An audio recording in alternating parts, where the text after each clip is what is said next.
Hello, Chabot students. Welcome to our fall 2020 yoga class.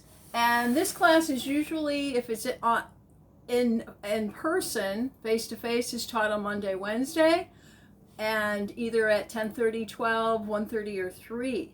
My name is Sue Altenbach. I'm your instructor for the semester.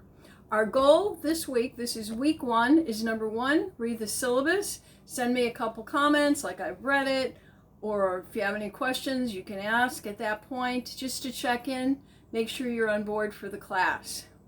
Secondly, the goal is to find a space to work so that you have at least an idea of a small space. Here I am, I'm in the kitchen, I'm on linoleum, and that will depend on what you choose for your equipment. Next, you want to gather some equipment together that you're going to use. So let's begin with what you need. If you're on linoleum, or a wood floor, you're going to need a mat. Usually sticky mats, 1/8 of an inch to 1/4 of an inch tops, because we're going to be doing standing positions in video 1. And if it's thicker than 1/4, you're not going to be able to balance as well.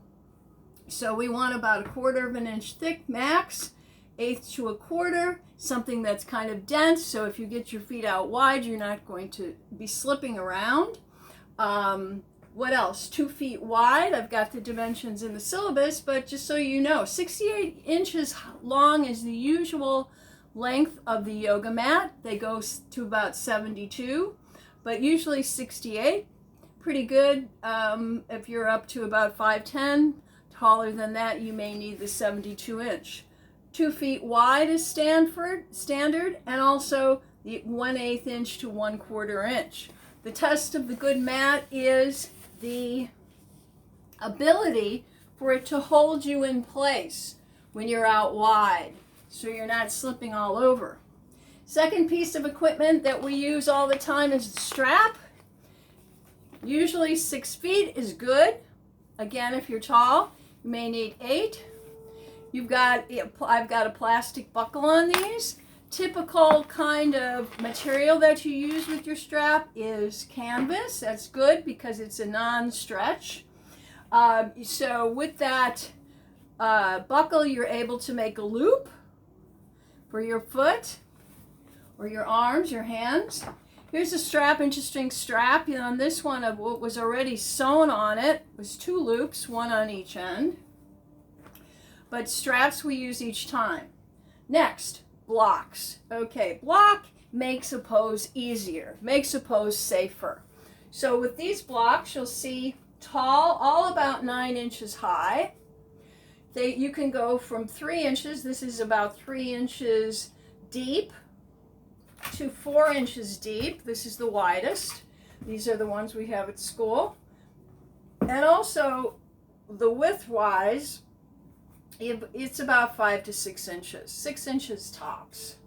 Blocks, why a block? So blocks, if you have 2, it really makes it easier to get up and down, take your nice deep lunges, and there, as I say, make the pose safer.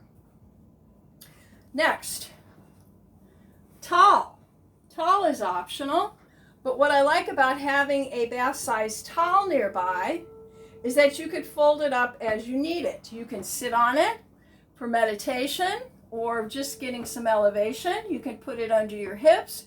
If you're doing a cobra or back bend kind of pose, you could put it under your neck if you're relaxing. So bath side towel, usually optional.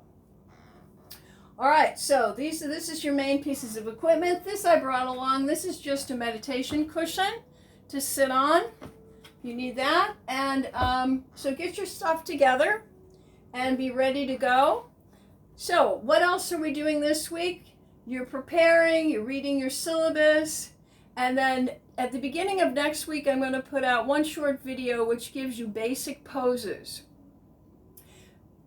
Week 3, we start with our 2 videos per week, and we will go forward from there. So I'm glad that you're all going to take this yoga class with me this semester, and namaste.